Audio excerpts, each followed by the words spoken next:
Welcome back, dear viewers, to the RPG Imaginarium, where here we seek to catalog the best traditional gaming stories the internet has to offer. Tonight we bring you another story from the grim dark world of 40k, and one man's attempt to purge what he sees as the most grave of heresies. This story was recommended to us by viewer ArtmanXP and originally posted on 4chan's TG board. As always, a link to the original will be posted below. A dark heresy tale from TG from a thread about DM smackdowns and other such shenanigans. Our DM smote us. He smote all of us. Dark heresy. We're in the depths of the hive after 10 sessions of tracking down a temple tendency operation to destroy the hive in order to replace every single person of leadership or importance with their seconds, who are temple supporters. We've apparently been listed dead by the Inquisition, and someone has been remotely saving our bacon or doing us favors, all the while leaving us a trail to the temple's operations. We are a 6-strong force of former Arbites hot on the heels of some heresy in level 5 to boot. We have all opted for power mauls, shields, big-ass shotguns with exterminator, flame-projecting single-shot modules mounted. Out from the darkness steps a furry. He is described by the DM as being regal-looking and yet like a dog, but a man yet, and muscular, and wearing a body glove and armed with 2 wicked-looking weapons. He explains in a voice that is described as both noble, strong-hearted, but weary, that he is the person behind us being saved, placed as MIA as well as a string of clues. He explains that he has been hunting the temple tendency and hates the cult for what they did to his race eons ago. He explains he is the last of his race and that he is slowly dying. Chief Arbite says, "Correction, dead," and we all open up. We murder him with fire. The DM rage quits. The next week we find out the DM was a closet furry and this was his way of coming out to us. And the DMPC was his avatar.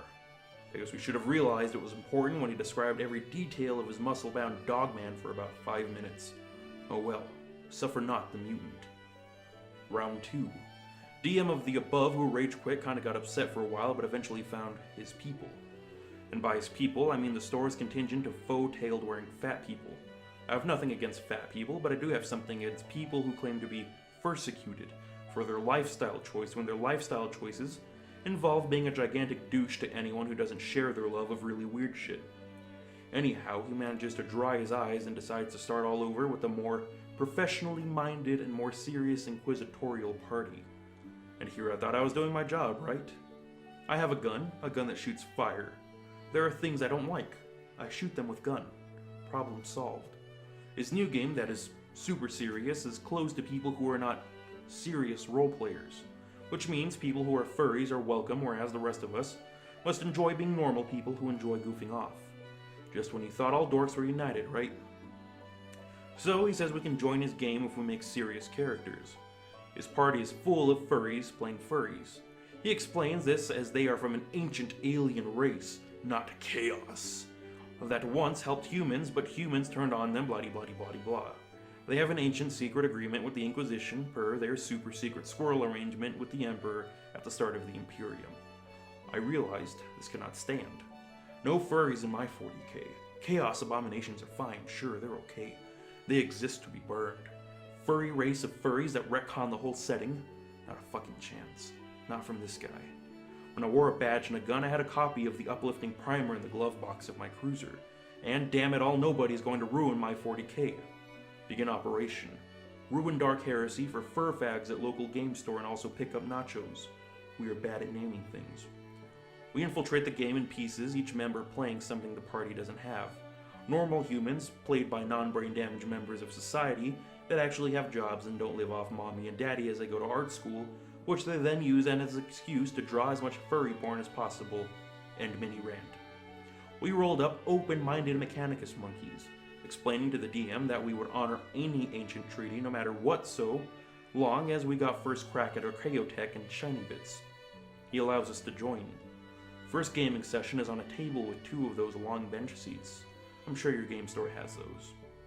On one side is a coalition of the willing, made up of a trio of tech priests, all level 5. On the other side is a bunch of smelly people with fake fur trappings. Their broken characters rolled up and ready. By the by, each stat of theirs due to racial bonuses is made up of the following formula, 30 plus 3d12, and includes special classes such as Dark Reaver and Harvester of Sorrow, and other crap that is epic level equipment, best quality that destroys all armor and has impossible ranges. For example, there's a sword that he invented that is only usable by their race due to their close relationship with nature.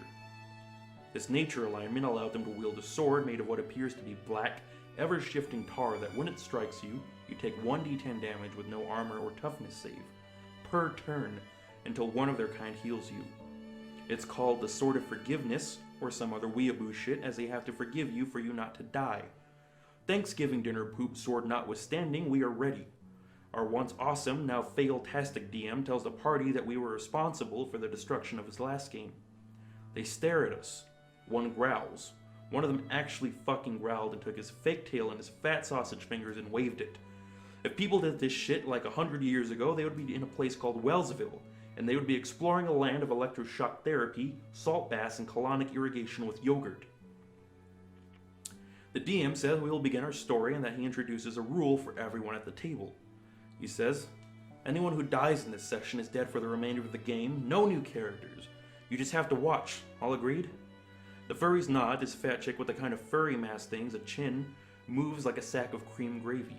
It's obvious he told them separately that if they wanted to try to kill us with their uncontrollable tar-like stool wand, we would stay dead and they would get broken XP. Not so fast for fags. I looked at the DM and realized my once friend was now just a freaking nutcase, and it was up to me to bring him back to normalcy, or just break his game like a little kid and be a jackass. We are level 5, he has allowed us to take one piece of equipment from the book and 3 reloads. Any piece of equipment as standard quality and 3 reloads. What about cyber implants or anything else? No, it's broken, we have to earn it, he says. Yet furries have an armor, I shit you not, that is 16 armor on all locations, and is made of a silk-like substance that changes color based on mood. Yifweave code, eh? We all chose multi-meltas. I'm sure you know where this is going. 10 minutes into our first adventure on their spaceship that is way better than any Imperial spaceship and is also made out of organic space plants. 10 minutes into inane role-playing about how beautiful and unique all of their characters are. 10 minutes into cursing humans and wondering why they have to work with us mechanical men, we decide to gather them all into a room. They gather into a room with a huge armor-plated piece of crystal glass, and they offer to tell us the history of their people. The DM beams. He hands a sheaf of papers to the speaker of truth apparently, an honored position among her clan, tells us this bizarro 40k history where they are behind everything from the rise of the Emperor, the dark age of technology, giving the Adeptus Mechanicus their tech and keeping all of this a big huge secret. When they were betrayed, we listen. This goes on for about 30 minutes. It is painful, but the moment of glory is at hand. I make the sign of the cog and offer to tell them a history. They call us liars, but we try to tell the real history of 40k as far as human reckoning is. They interrupt us a dozen times with their chants of lies, lies, and howling. Yes, they howled. At the very end I say, there is one part to your history you forgot, humanal heretics. And they seem puzzled. The DM seems puzzled. We say, the part where you die. We opened up with multi-meltas, all 3 of us overlapping our fields of fire at point-blank range. The DM starts screaming at us immediately. The store owner tries to calm him down, but he keeps screaming. He turns red, his hands shake. He's furious. We work out damage to the max, as we cannot miss at this range. DM returns 10 minutes later, swearing at us and saying, you're all fucking dead. You die. Get out of my game, you are fucking vermin. So on and so forth. But as we leave, he explains that we can't kill them due to the special abilities they all have from their belts that allow them to soak the first 50 points of damage. Something they created to prevent backstabs from Imperial assassins sent to cull the last of their numbers. We left and had beer. The end. Epilogue, we started going to the other game store in town. We hear they have their own dark heresy setting called Revenge of the Scattered, which the game store owner has called Revenge of the Scat Herd, all based on the above fluff. So Chaz, what is CAFCON's official policy on furries? I mean, one. We're pretty cool with furries. Yeah. He's a moderate. Well, yeah, he's not. There's those He's not waving his tail at us and hissing. The official stance of CAFCON is we don't hate furries. However, we do feel you should never push your lifestyle onto people. We don't hate furries, but we will make fun of you. We make fun of everyone. Yeah. Including ourselves, goddammit, Adam. No. Where's the goddamn